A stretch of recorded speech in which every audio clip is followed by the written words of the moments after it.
Hello' everyone, কি খবৰ সকলোৰে? চবেই ঠিক ঠাক ন? আচ্ছা, আশা কৰোঁ চবেই ঠিক ঠাকেই আছা।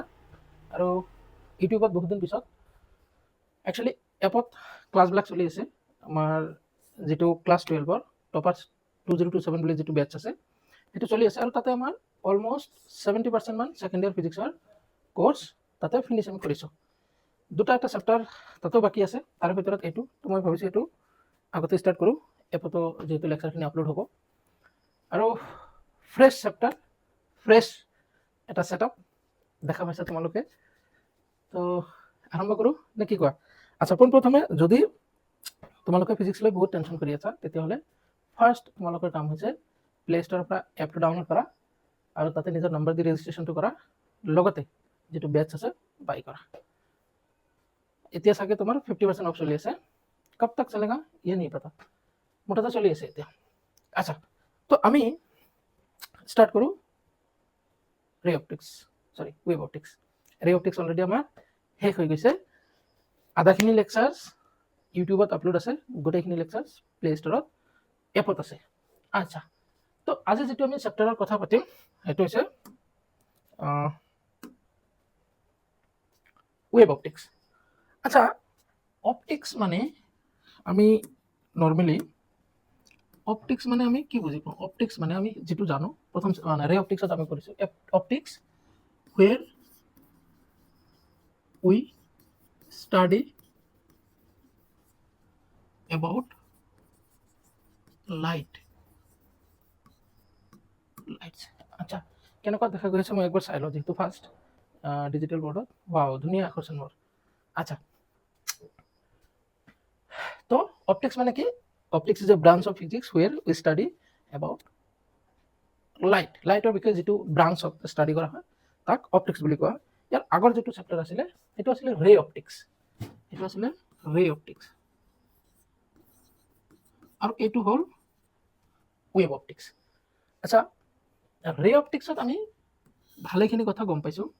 তাৰে যিটো ফাৰ্ষ্ট কথা আছিলে সেইটো হ'ল যে লাইট ষ্ট্ৰেট লাইনত গতি কৰে।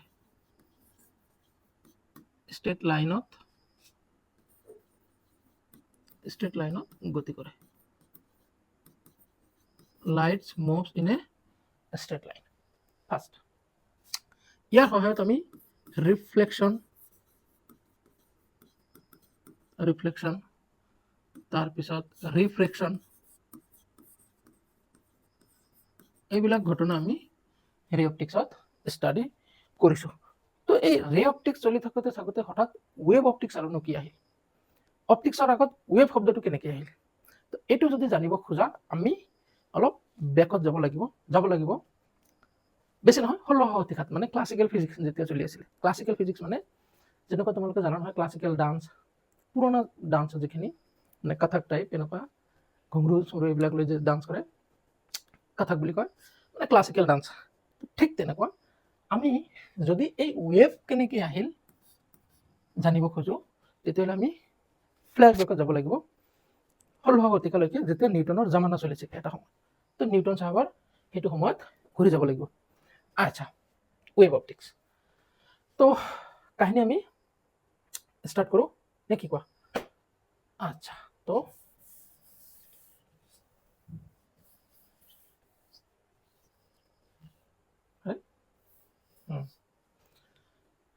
আহিব লাগিব আমি ৱেভ অপটিক্স জনাৰ কাৰণে। আমি এনে 16শ শতিকাৰ পৰা আৰম্ভ কৰিলে হৈ যায়, বাট যদি তাতকৈ আগত যাব খোজোঁ আমি নিয়াৰ 300 BC ইউক্লিড আছিলে ফাৰ্ষ্ট লাইটৰ বিষয়ে কৈছিলে। ইউক্লিডে কৈছিল যে কি, তেতিয়াতো লাইট কি এইবিলাক বস্তুৰ ওপৰত ইমান চৰ্চা নাছিলে। মানে এনেকুৱা জাষ্ট এইটো লাইন কৈছিলে যে লাইট চকুৰ পৰা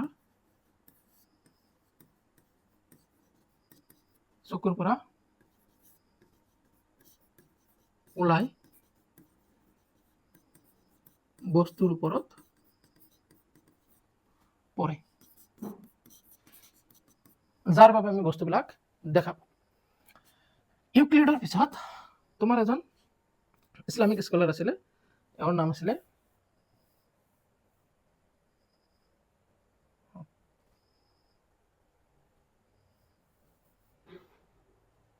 এওঁৰ নাম আছিলে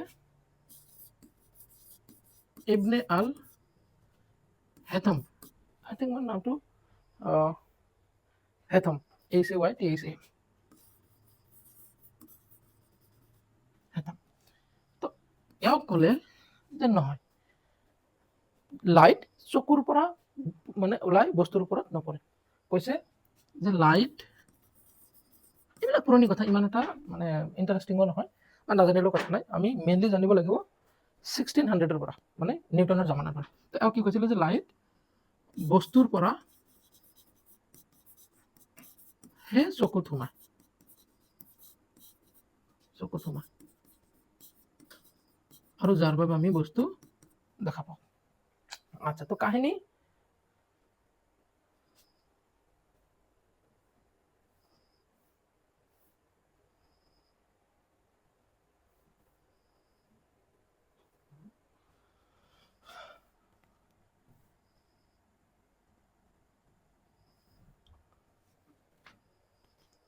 চাবা।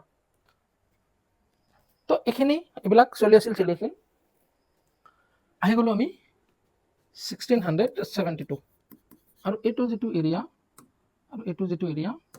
এইটো নিউটনৰ জামানা বুলি কয়, নিউটনছ এৰা।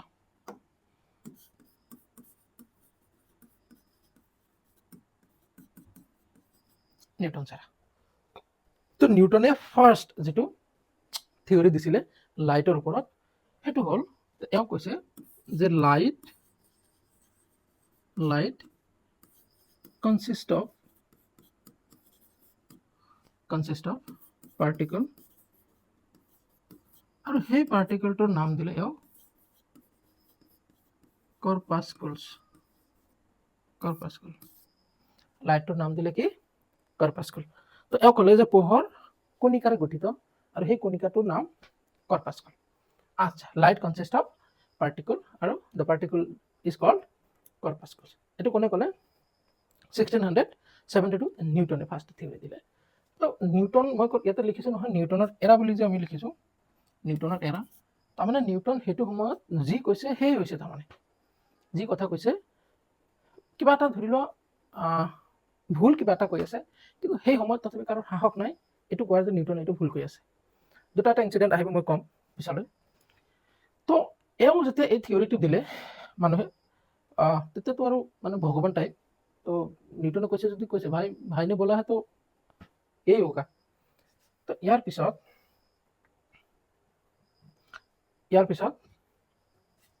আচ্ছা, এইখিনি সময়ত মানে 1678 এইখিনি চনত আৰু এটা থিয়ৰি আহিছিল, সেইটো হৈছিল খ্ৰীষ্টিয়ান হগন্স। আমি খ্ৰীষ্টিয়ান HUYGNS, আমি যে হগন্স বুলি পঢ়োঁ, খ্ৰীষ্টিয়ান হগন্স। এওঁ কৈছিল যে লাইট ইজ নট পাৰ্টিকল। কিমান বছৰ পিছত কৈছিল? Light is not particle. কিমান বছৰ কৈছিল? 4-5 বছৰ ভিতৰতে এওঁ খ্ৰীষ্টিয়ান হগন্সে কৈ দিছিলে। এইটোৰ প্ৰনাউন্সিয়েশ্যন একচুৱেলি এনেকৈ কৰে, হগন্স। মানে ব্ৰিটেইনৰ মানুহবিলাকৰ নাম সেনেকুৱাই নহয়, হগন্স। আমি হাইজেন বুলি কওঁ, আমি হাইজেন্স বুলি কওঁ। খ্ৰীষ্টিয়ান হাইজেন্সৰ নীতি, অসমীয়া কিতাপবিলাকতো লিখা আছে হাইজেন্সৰ নীতি বুলি, তো আমি হাইজেন্স বুলি কওঁ। তো মানুহে এইটো সময়ত ইয়াৰ ওপৰত বহুত খং, নিউটনে এটা মানে কৈ দিছে, ইয়াৰ এগেইনষ্টত মানে থিয়ৰি দিছে। তো মানুহে সেইটো সময়ত এওঁক ইমান এটা চিৰিয়াছলি লোৱা নাছিলে। বাট দেখা গৈছে যে এওঁৰ যিটো থিয়ৰি, এওঁ কৈছিল কি যে লাইট ইজ এ ৱেভ,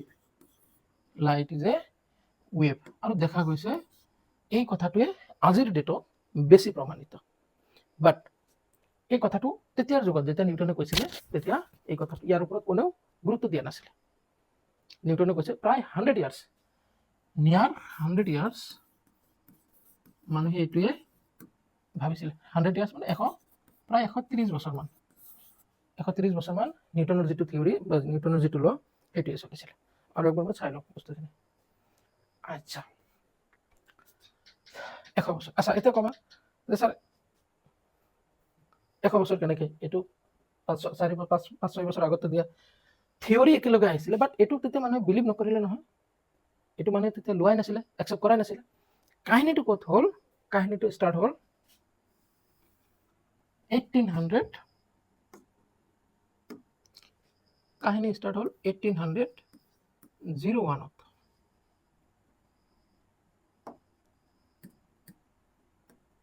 1801ত 1801ত যেতিয়া থমাস ইয়ং আহিল, থমাস ইয়ং, আমি যে YDSC বুলি কওঁ, YDSC, সেই সাইণ্টিষ্টজন। YDSC মানে Young double slit experiment, Young's double slit experiment. তো 1801ত যেতিয়া মানে থমাছে আহিল আৰু YDSC কৰিলে, YDSC কৰাৰ লগে লগে এইটো প্ৰুফ হৈ গ'ল যে লাইট কনসিষ্ট অফ or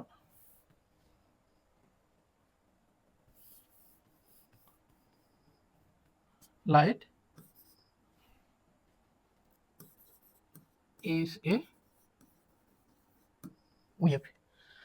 তো কিমান বছৰ নিউটনে দিছিলে তোমাৰ 1672 আৰু এইটো আহিল 1801। তো মানে এপ্ৰক্সিমেটলি কিমান 28 29 এপ্ৰক্সিমেটলি 30 বছৰ। তো যেতিয়া এইটো আহিল 1801 চনত, এইটো কনফাৰ্ম হৈ গ'ল যে লাইট পাৰ্টিকল নহয়, লাইট ইজ এ ৱেভ। কাহিনী ইয়াতে শেষ নহয়, চাবা। থমাস ইয়ঙৰ পিছে পিছে আহিল তোমাৰ ফ্ৰেনেল। এও কি কৰিলে? ডিফ্ৰেকশ্যন দিলে, অপবৰ্তন। আমি পঢ়িম এইটো চেপ্টাৰত। ডিফ্ৰেকশ্যন ম্যাথমেটিক্যালি এক্সপ্লেইন কৰেছে, ম্যাথমেটিক্যালি এক্সপ্লেইন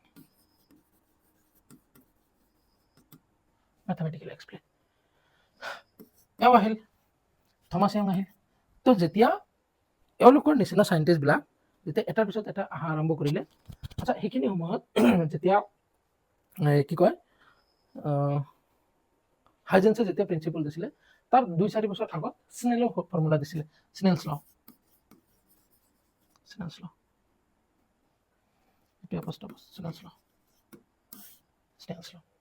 আচ্ছা, তো এওঁলোকৰ নিচিনা চাইণ্টিষ্ট যেতিয়া আহি এইটো প্ৰুভ কৰা আৰম্ভ কৰিলে যে নাই, light is a wave, it is not a particle. তেতিয়া মানে চাইণ্টিষ্ট কমিউনিটিয়ে এই বস্তুটো একচেপ্ট কৰা আৰম্ভ কৰিলে যে হয়, তেতিয়াহ'লে ইমানখিনি বস্তু যিহেতু প্ৰমাণ হৈ আছে, তো লাইট ইজ এ ৱেভ, এইটো তেতিয়া মানি ল'লে। আৰু মানি লোৱাৰ ফলত কি কি বস্তু এক্সপ্লেইন কৰিব পাৰিছে এইটোৰ সহায়ত চাবা।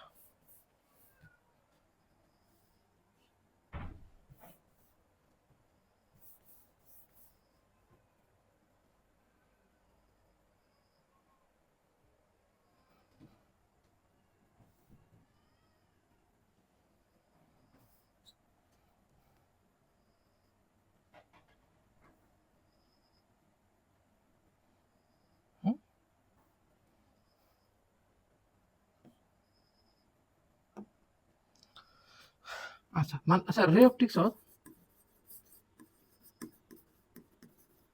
অপটিক্সত আমি কি কি বস্তু পাৰিছো? কি হয় এইটো?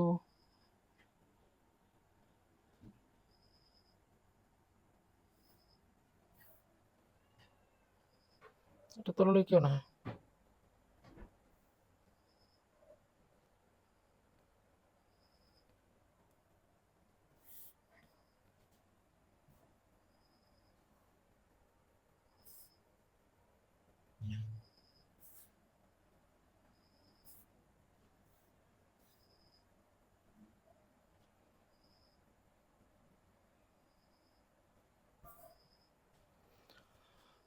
আচ্ছা, ৰে অপটিক্স আৰু ৱেভ অপটিক্স। ৰে অপটিক্সত আমি ৰিফ্লেকশ্যন পাৰোঁ,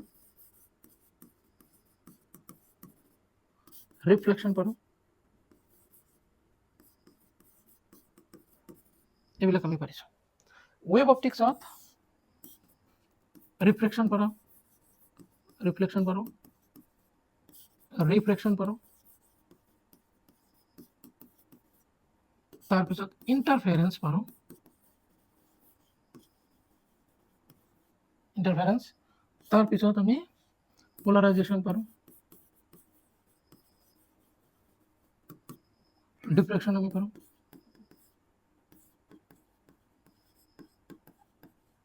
এই যিখিনি আছে নহয় এইখিনি আমি ৰে অপটিক্সত টোটেলি নোৱাৰোঁ।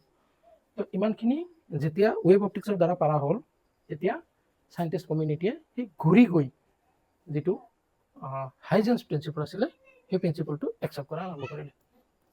বুজি পাইছানে? আচ্ছা, তো এতিয়া কি হৈ গ'ল, চাইণ্টিষ্টবিলাকৰ মাজত দুটা ডিভাইড হৈ গ'ল। নেক্সট ফাইনেল হিৰোৰ এণ্ট্ৰি এতিয়াও বাকী আছে। আচ্ছা, তো এইটো মই ওপৰত উঠাওঁ, ওপৰত কেনেকৈ উঠাই এইটো?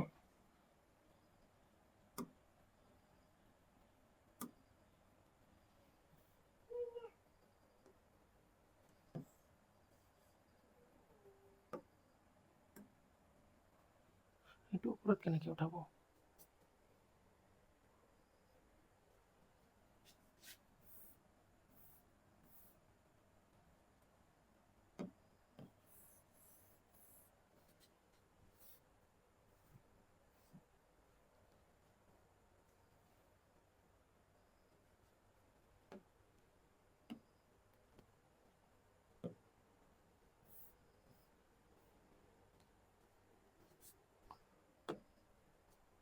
নেক্সট, আচ্ছা, এইটো আমি এনেকুৱা কৰিব লাগিব।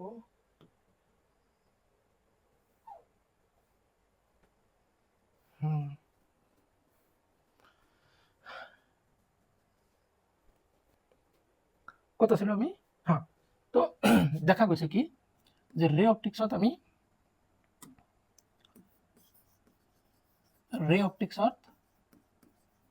এইখিনি বস্তু আমি ডিছকাছ কৰিব নোৱাৰোঁ। এটা হ'ল পোলাৰাইজেশ্যন, তো এটা হ'ল ইণ্টাৰফেৰেঞ্চ, এটা হ'ল ডিফ্ৰেকশ্যন।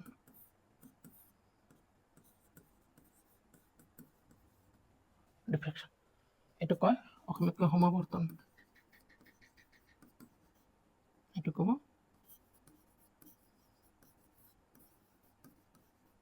সমাৰোপণ, এইটো ক'ব অপৱৰ্তন। আচ্ছা, তো চাইণ্টিষ্টবিলাকৰ মাজত ডিভাইড হৈ গ'ল। কিছুমানে ক'লে যে লাইট,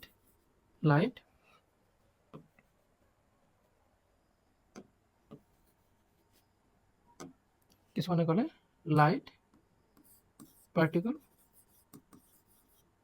আৰু কিছুমানে ক'লে লাইট ৱেভ।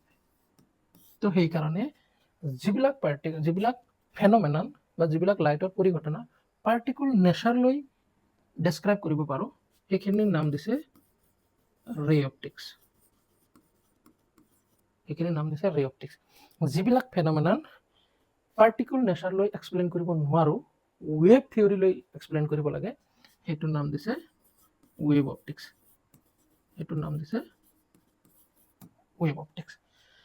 তাৰমানে এতিয়া আমি এটা কথা গম পালোঁ যে light shows duality.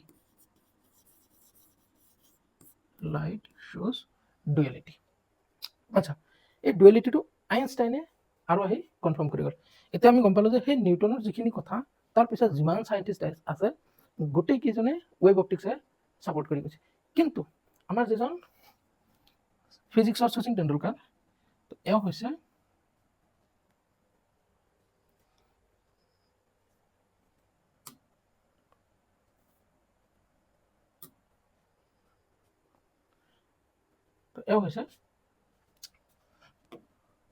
Einstein.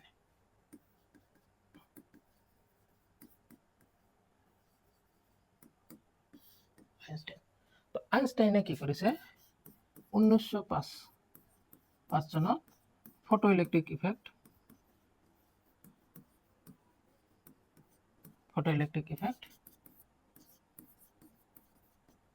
Discover কৰিছে। এতিয়া ফটো ইলেক্ট্ৰিক ইফেক্টটো অনলি পাৰ্টিকুল নেচাৰে দেখা। তেতিয়াহ'লে চোৱা, কিছুমান চাইণ্টিষ্টে ষ্ট্ৰংলি ৱেভ অপটিক্স ছাপোৰ্ট কৰি আছে। নিউটনৰ পিছত যিমান চাইণ্টিষ্ট আছিলে গোটেইখিনি ৱেভ অপটিক্স ছাপোৰ্ট কৰিছে। লাষ্ট আহিলে শচীন তেণ্ডুলকাৰ ফিজিক্সৰ, আইনষ্টাইন। এতিয়া আইনষ্টাইন ক'লে যে ৰকো अभी मैं जिंदा हूँ, तो लाइट এও আৱিষ্কাৰ কৰিলে ফটো ইলেক্ট্ৰিক ইফেক্ট। আৰু photo electric effect wave theory হয় ডেছক্ৰাইব কৰিব নোৱাৰি। ফটো ইলেক্ট্ৰিক ইফেক্ট ডেছক্ৰাইব কৰিবলৈ হ'লে লাইট পাৰ্টিকুল হিচাপে কনচিডাৰ কৰিব লাগিব। আৰু এই যিটো আইনষ্টাইনে ক'লে যে লাইট একচুৱেলি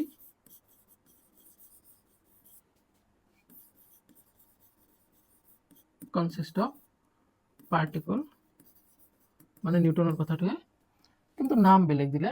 পাৰ্টিকলটোক ক'লে ফটন, পাৰ্টিকলটোৰ নাম দিলে ফটন। এই ফটনটোক এটা আছে না জেমছ ক্লাৰ্ক মেক্সৱেল, তো এও ক'লে যে য়েছ নিউটনে যিটো কথা কৈছে 100% সঁচা। মই নিজে জানো যে লাইট পাৰ্টিকুলাৰে গঠন হৈছে, আৰু সেই পাৰ্টিকলটো মানে ফটন বুলি কৈছে। ফটন মানে এনাৰ্জি পেকেট, তো ফাইনেলি কিছু সংখ্যক চাইণ্টিষ্টে ৱেভ অপটিক্সক বেছি প্ৰাধান্য দিছে, কিছুমান সংখ্যক চাইণ্টিষ্টে ৰে অপটিক্সক বেছি ষ্ট্ৰংলি ছাপোৰ্ট কৰিছে। পিছত লাষ্ট এতিয়া মডাৰ্ণ ফিজিক্সত কনক্লুজনত আহিছে যে য়েছ ঠিকে আছে, মানি লৈছে, দুইজনৰ কাজে মানি লৈছে। লাইট পাৰ্টিকুলো হয় ৱেভো হয়, ঠিকে আছে, দুয়োজনে খুচ বাছ। তাৰমানে লাইটে পৰিস্থিতি সাপেক্ষে, চাৰ্কামষ্টেঞ্চ সাপেক্ষে লাইট মানে পাৰ্টিকুলৰ দৰে বিহেভ কৰিব, কেতিয়াবা ৱেভৰ দৰে বিহেভ কৰিব। এতিয়া আজিৰ যিটো লেকচাৰ সেইটো হৈছে ইন্ট্ৰডাক্টৰী লেকচাৰ। ইয়াতে পৰীক্ষাত আহিবলগীয়া কোনো কথা ডিছকাছ হোৱা নাই। যদি ইণ্টাৰেষ্ট আছে চাব পাৰে, এইখিনিলৈকে আহিছে যদি চাইছে। বাকী নেক্সট যিটো আমাৰ টপিক সেইটো ষ্টাৰ্ট হ'ব অহাকালি, আৰু সেইটো হৈছে হাইজেন্স প্ৰিন্সিপল। আৰু হাইজেন্স প্ৰিন্সিপলৰ পিছত আমি একেলেঠাৰিয়ে চেপ্টাৰটো কভাৰ কৰিম। তো আজিৰ কাৰণে এইখিনিয়ে। আৰু অলপ চলপ ইয়াতে ডিষ্টাৰ্বেঞ্চো হৈছে, যিটো মানে নতুন ফাৰ্ষ্ট ৰেকৰ্ড হৈ আছে, তো ইমানো মই এক্সপাৰ্ট নহয়। তো যিয়ে নহওক তথাপিও চেষ্টা কৰিছোঁ, লাহে লাহে ঠিক হৈ যাব। তো আজিৰ কাৰণে এইখিনি নেকি, গুড নাইট।